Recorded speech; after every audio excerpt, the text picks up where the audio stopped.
Hasibuan. Samping saya adalah Profesor Kiriman Pangaribuan. Samping saya adalah Vanessa.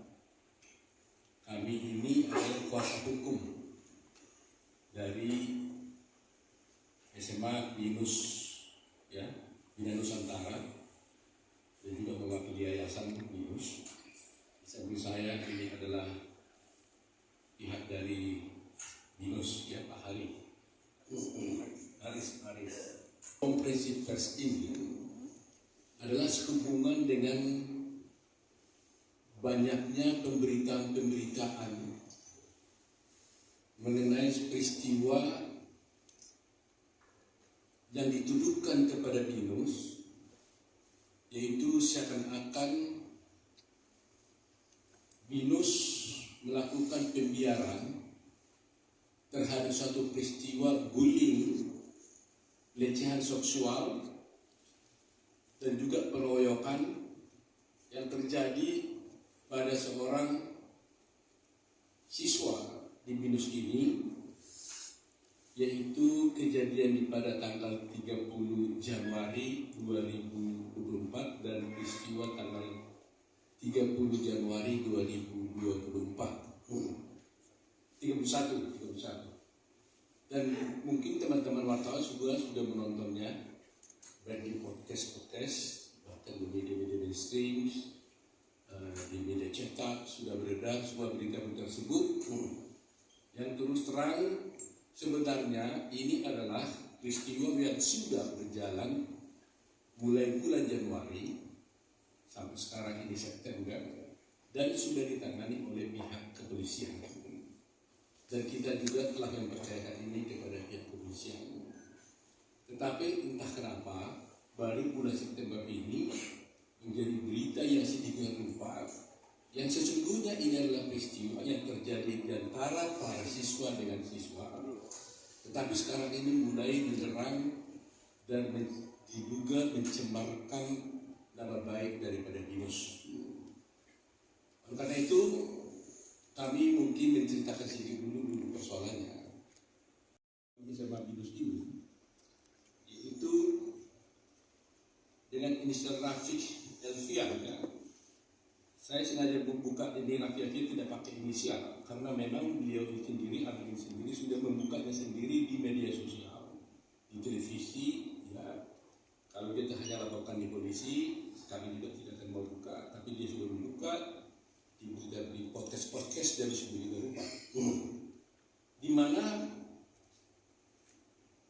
Rafiq Elfian ini adalah siswa di SMA Bina Nusantara. Kemudian dia mengaku di beberapa media, di podcast bahwa terjadi bullying terhadap dia, terjadi pengeroyokan kepada dia, bahkan juga ada pelecehan seksual. Nah, terhadap hal ini telah dia laporkan oleh orang tuanya, itu Bapak siapa namanya, Sudiarman, ya.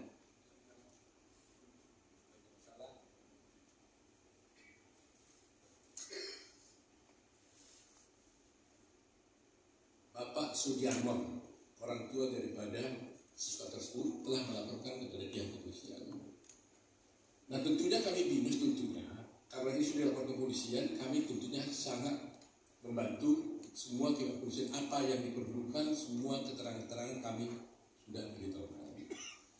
Nah, di dalam podcast tersebut ini diceritakan seakan-akan dia dipukuli, dikeroyok, kemudian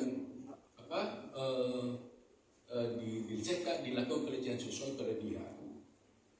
Yang tentunya kalau ini terjadi, ini adalah perbuatan ini dilakukan dan dituduhkan sama dia itu dilakukan oleh, di laporan pertama yang kami dapat itu ada 8 orang siswa yang lain. Ya, kita prihatin kalau itu betul-betul terjadi. Ya, kita prihatin dan tentunya kita tidak membolehkan itu. Dan setelah terjadi hal itu, karena ada situasi yang sedemikian, kita juga sudah melakukan tindakan-tindakan pemeriksaan terhadap 8 orang ini. Yang kita temukan, ya, yang kita temukan berdasarkan penglihatan kita secara visual, yaitu pengawasan dari manajemen SMA BINUS, ya, dan berdasarkan CCTV yang ada, di sana kami lihat itu tidak ada pengeroyokan,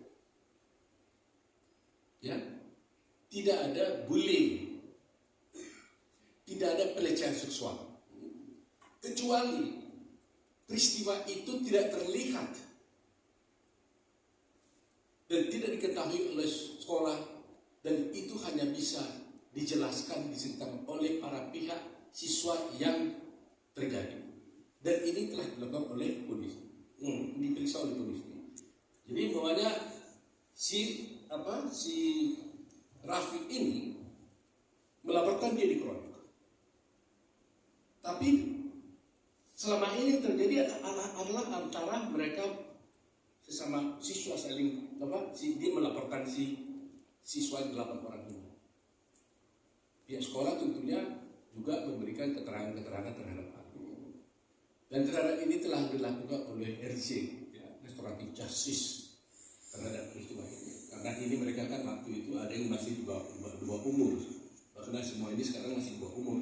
Kecuali si Rafiq sekarang mungkin karena sudah kelahiran di bulan Agustus, mungkin dia sudah menginjak 18 tahun sekarang. Tapi dulu peristiwa itu dia masih belum di bawah, masih berada di bawah umur. Nah, kenapa kami harus membuat suatu konferensi ini? Karena akhirnya peristiwa ini kan terjadi antara siswa, ya. Manajemen memang tidak boleh tutup mata terhadap hal ini. Kita harus melakukan hal-hal yang terjadi hari ini. Oleh manajemen, bahwa berdasarkan CCTV yang kita lihat, nanti akan kita putar CCTV-nya, ya. Ternyata di sana itu yang terjadi adalah adanya, misalnya siswa ini sepakat untuk bertinju, apa istilahnya itu, berkelahi. Nanti kita lihat, ya. Jadi mereka mengajak berkelahi, mereka perang, tidak ada pengeroyokan. Jadi 1 lawan 1 berkelahi, setelah itu selesai. Ya, nanti kita lihat peristiwanya. Jadi tidak ada di sana itu, ada fakta memang perkelahian itu. Dan videonya nanti kami tunjukkan. Walaupun sebenarnya kami tidak ingin menunjukkan ini. Tapi karena sudah jadikan rupa pemberitaan seakan-akan BINUS ini menelantarkan, membiarkan kejadian yang terjadi kepada siswa-siswa, ini yang tidak boleh. Manajemen BINUS bertanggung jawab dan sudah melakukan apa-apapun yang diperlukan. Nah, ketika dia mengatakan bahwa dia dikatakan dibully, kita lihat faktanya adalah memang adalah perkelahian di antara mereka. Maka BINUS, manajemen sudah menawarkan kepada yang bersangkutan, ya, agar kalau kau merasa ada sesuatu hal merasa tidak nyaman untuk dengan teman-temanmu, sekolah menyiapkan dia untuk bisa belajar sendiri, terpisah daripada orang itu. Bahkan ditawarkan juga secara online. Tapi dia tidak pernah mau menggunakan itu. Sehingga hampir mulai dari Januari itu dia tidak masuk sekolah. Walaupun oleh BINUS itu sudah tawarkan, kamu datang aja, kita buatkan fasilitas khusus dipisahkan dari yang lain. Dan BINUS akan melindungi dia, menjaga dia kalau ada hal seperti itu. Tetapi yang jadi persoalan adalah ada peristiwa-peristiwa tentunya yang luput, ya, artinya yang tidak mungkin bisa 24 hours kita lihat sekolah itu, karena kejadiannya itu adalah seperti ini. Pada suatu ketika ada jam sekolah, jam lebih kurang jam 1 siang lebih. Ketika mereka break, ya, istirahat, dan kemudian mau masuk kelas, namanya mungkin anak-anak sekolah, kita tidak tahu mereka tidak masuk. Ini mereka tidak masuk sekolah, tapi justru terlambat masuk ke kelas kembali di siangnya itu. Kemudian kita lihat nanti di video nanti, ya, ternyata mereka itu sebenarnya berbeda kelas. Tapi entah gimana cara mereka anak-anak ini, mereka akhirnya bisa, mungkin sudah janjian datang ke toilet. Dan kita lihat nanti videonya, tidak ada di sana pemaksaan.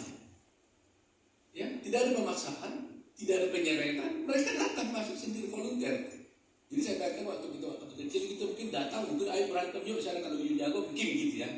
Saya nggak mengatakan seperti itu karena videonya kan bisu, jadi kita nggak lihat. Tapi dari video itu nanti kita lihat apa yang terjadi. Mereka masuk, ya, jumlahnya umpamanya 14 orang, keluar juga 14 orang. Padahal diceritakan di dalam podcast itu seakan-akan dia bisa dipaksa datang ke toilet, kemudian dipukuli. Waktu datang ke toilet katanya sudah ada orang di dalam itu menunggu dia dan sebagainya. Bahkan dia dikatakan dipukuli oleh 3 orang. Nah, seperti itu. Berdasarkan fakta-fakta yang kami lihat ini, itu tidak ada.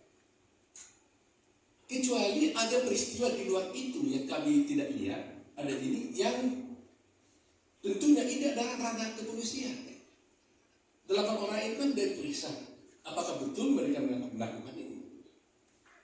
Kalau mereka melakukan itu, tentunya ada proses hukum yang terjadi. Ya, polisi bisa mengusut kasusnya.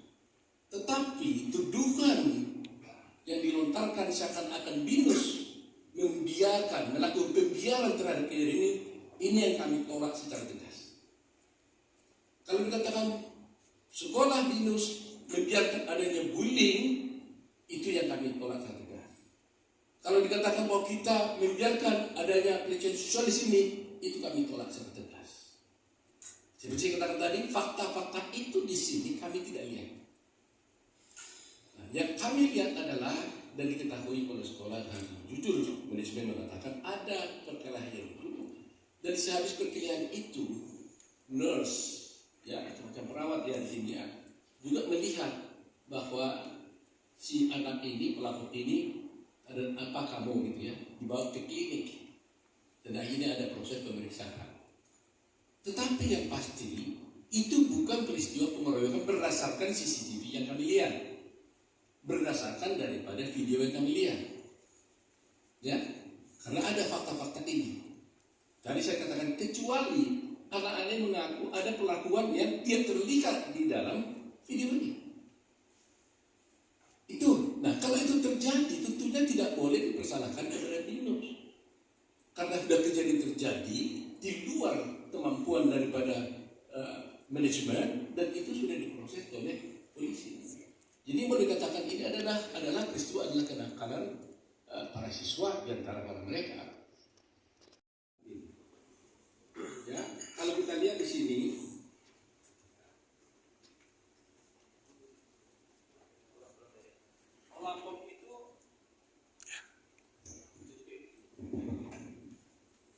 pelapor ini kan bernama Rafiq Elvia. Di dalam video ini terlihat inilah Rafiq Elvia. Ini dia. Coba diputar apa yang terjadi sesungguhnya.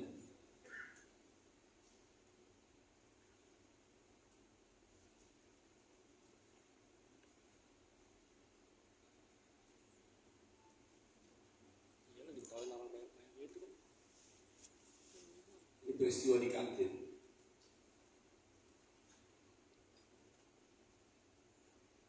Mereka dimasuk ke dalam. Kita hitung jumlahnya. 1, 2, 3, 4, 5, 6, 7, 8, 9, 10. 11. Berapa tadi? 11 ya. Kita hitung dari 14, coba lihat. 11, 14 masuk. Mereka 15. Berapa? 18 di sini ada 18. Oleh si pelapor dikatakan 30. Dan mereka kan masuk kan biasa kan? Apa Anda lihat ada di seret-seret? Nah, itu ngintip tuh. Ini dia lagi mundur lagi. Ditarik aja lagi temannya mungkin ada. Oh, diulang ini juga. Oh, diulang ya. 3. Ini ada diskorsi mereka itu. Ada 8 orang itu ditemukan di situ yang begitu menurut penilaian dikenakan diskorsing dalam orang ya kan. 8 orang langsung diskorsing. Jadi sekolah juga sudah mengambil tindakan, ya kan? Tetapi menurut informasi yang kami tahu, di pihak pelapor ini kan menghendaki supaya ini dipecat. Dan kita nggak bisa ambil begitu dulu dong, karena ini siswa kan. Bagaimana kita langsung memecat? Iya, tidak. Mintanya dipecat ini ya. Nah, jadi kita kan harus arif dan bijaksana juga. Kita harus kosong dulu. Nah, nanti kalau prosesnya lebih lanjut dan